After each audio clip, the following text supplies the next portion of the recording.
अस्सलाम वालेकुम दोस्तों, अपनी नेक्स्ट वीडियो के साथ आपको वेलकम करता हूं अपने इस चैनल में। उम्मीद है सब खैरियत से होंगे। टोटल दोस्तों 10 साल हो चुके हैं जब यूके में रेफरेंडम हुआ था कि हमने यूरोपीय यूनियन के साथ नहीं रहना, और उसके बाद आपको पता है कि काफ़ी चीज़ें चेंज हुई, काफ़ी ज़्यादा स्कीमें निकाली गई, उधर भी इधर भी। जो यहाँ के लोग वहाँ सेटल थे उनके लिए मुख्तलिफ स्कीमें लॉन्च की गई, और यहाँ पे जो यूके के लोग रहते थे उनके लिए भी रेजिडेंट परमिट की स्कीमें जो हैं वो यूरोपीय यूनियन ने लॉन्च की। तो उस वक्त काफ़ी इनके दरमियान बातचीत के बाद काफ़ी चीज़ें तय हुई थी, जिसमें यूके ने 2 स्कीमें लॉन्च की थी।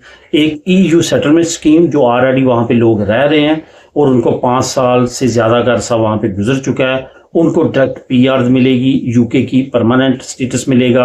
और वो लोग जिन्होंने कभी ना कभी ब्रेक्सिट होने से पहले सफ़र किया है, वहाँ पे 24 घंटे गुजारे हैं, वहाँ पे रहे हैं, या अभी 5 साल पूरे नहीं हुए, उनको प्री सेटलमेंट स्टेटस का वहाँ पे स्टेटस दिया जाएगा और वो वहाँ पे रह सकेंगे, काम कर सकेंगे, और उनको वही राइट मिलेगी जो वहाँ के ब्रिटिश लोगों को मिलते हैं। सेम इसी तरह से यूरोपीय यूनियन ने वादा किया था कि यूके के लोग यहाँ पे रहते हैं उनको वही सेम स्टेटस मिलेगा जो यूरोपियन बाशिंदों को मिलता है।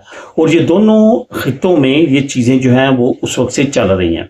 अब मसला कहाँ पे बना कि जब बहुत सारा राष्ट्र जो है वो यूरोपीय यूनियन से यूके की तरफ बढ़ा, EU सेटलमेंट स्टेटस में तो वही लोग अप्लाई कर सकते थे जिनको वहाँ पे 5 साल या 5 साल से ज़्यादा अरसा हुआ था।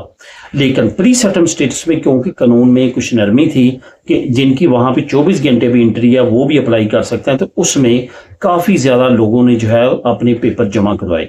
इसमें जो करप्ट माफिया था, सोलिसिटर्स वगैरह, जो वहाँ के नाम नेहाद लायर हैं यूके के, उन्होंने भी इसमें बहुत मेन किरदार अदा किया। लोगों से बड़ी बड़ी रकूम ली, उनको जाली फेक डॉक्यूमेंट बना के दिए और उनको सब्ज बाग दिखाई कि आपका प्री सेटलमेंट स्टेटस पक्का है। बहुत सारे लोगों ने बड़ा बड़ा सरमाया जो है वो ज़ाया किया। अगर इसी चैनल पे आप उस वक्त की मेरी वीडियो देखें तो मैंने बेशुमार वीडियो में मना किया था कि ये बिल्कुल भी एक्टिविटीज़ ना करें, ऐसा मुमकिन नहीं है कि ये आपको कन्फर्म जो है वो स्टेटस मिले।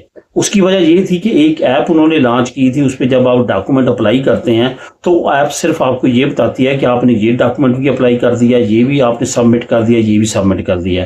एंड पे वो आपको कहती है कि आपके तमाम डॉक्यूमेंट सबमिट हो चुके हैं, ओके का आंसर आता है। तो वो सोलिसिटर्स कहते थे आपकी फाइल ही ओके हो चुकी है। तो यहाँ पे जो मासूम लोग थे या जानना नहीं चाहते थे, वो खुद कबूतर की तरह आंखें बंद करना चाहते थे, उनको बड़े बड़े लॉस हुए हैं। किसी ने सोलिसिटर को 3000 पाउंड दिए, किसी ने 5000 पाउंड दिए, और इससे भी बड़ी बड़ी रकूम जो है वो सोलिसिटर्स को दी गई। अब सिचुएशन जो है वो बड़ी तेजी के साथ तब्दील हुई।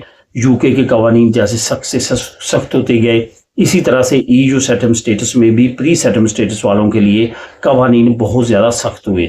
अभी रिसेंटली जो नई न्यूज़ ब्रेक हुई है, जिसका मैं नीचे लिंक आपको डिस्क्रिप्शन में दे दूंगा, आप उसको क्लिक करके खुद भी रीड कर सकेंगे।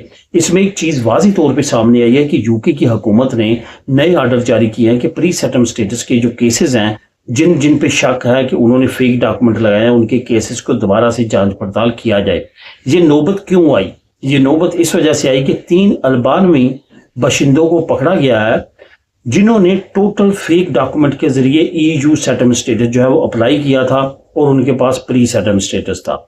इसके साथ ही अब बाकी लोगों पे जिन पे शक-ओ-शुबात हैं या जिनके पास प्री सेटलमेंट स्टेटस है, उनकी जांच पड़ताल यूके की हुकूमत शुरू करने जा रही है। जिन जिन लोगों के फेक डॉक्यूमेंट होंगे उनको पकड़ा जाएगा, जिन्होंने किसी के बिलों में अपने नाम अंदराज कराए, जाली प्रूफ बनाए, इस तरह की सारी एक्टिविटी बरीक बीनी के साथ उनके केसेस को चेक किया जाएगा। उसके बाद उनके प्री सेटलमेंट स्टेटस भी रिस्क में जा सकते हैं। हालांकि अभी 10 साल से ज़्यादा का टाइम हो चुका है रेफरेंडम हुए, लेकिन फिर भी यूके की हुकूमत जो है इतने बड़े प्री सेटलमेंट स्टेटस में आने वालों को काबिल कबूल नहीं कर रही।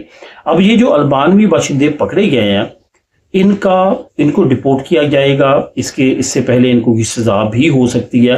तो इस तरह के और भी मजीद लोग जो हैं उनको पकड़ा गया है, और उन तो ज़्यादातर लोगों के जो डॉक्यूमेंट हैं वो फेक निकले हैं, जिनकी बेस पे उन्होंने यहाँ पे अप्लाई किया था। अब यहाँ पे बहुत सारे हमारी कम्युनिटी लोग भी ऐसे हैं जो कि प्री सेटलमेंट स्टेटस जब डेट बंद हो चुकी थी अप्लाई करने की, उसके बाद उनको किसी न किसी यूरोपीय मुल्क की जो है वो नेशनैलिटी मिल